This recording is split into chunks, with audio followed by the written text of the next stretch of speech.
goal to engage 300 million people in winter sports across all sports by 2025. What do you make of the investment in infrastructure and in youth programs, the progression in such a short amount of time?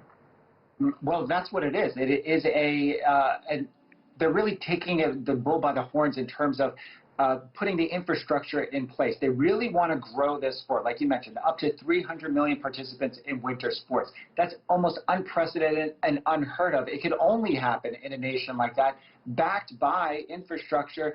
You heard in that story just before that they're making some of these classes free. They're making some of these academies free, very much modeling the system on a European soccer method where they take young athletes and they really identify them at an early age and they bring them into these academies. That's what China is trying to do, not only to grow the sport, but to really identify who some of these up-and-coming stars could be, not only just for the 2022 Olympics, but moving forward, looking to ways to make inroads into the Winter Olympic sports that they're not normally known for.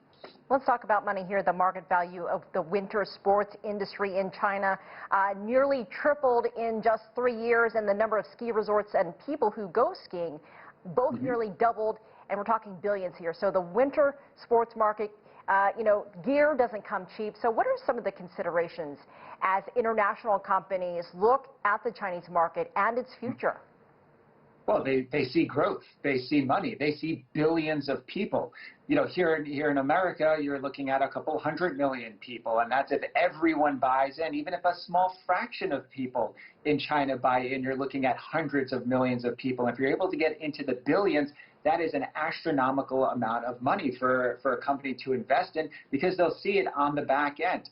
A sport can take off just like that. If you look at what's going to happen in the 2022 Olympics, will there be one sport that takes off above others? Certainly, they're trying to make their bones in skiing, different ski resorts, certainly from the youth level, having people grow to love skiing. But that could happen across any number of sports. So companies from inside China and from outside see dollar signs with this infrastructure that they're building there. If they could get people to participate in these sports, you just see many different layers of ways that companies can make money for sure. And speaking of the Winter Olympics itself, have you heard much in terms of how the venues are coming along or what's happening behind the scenes as we're getting closer to that date? Sure. Well, the venues are coming along, and they're really trying to make them be groundbreaking venues in terms of environmentally safe. They're building this Olympic Village forest, transplanting almost 20,000 plants and trees from around the country. Looking at barcodes as readers, certainly COVID-19 at the top of everyone's mind, but they're using some of these barcodes and some of the technology for contact tracing.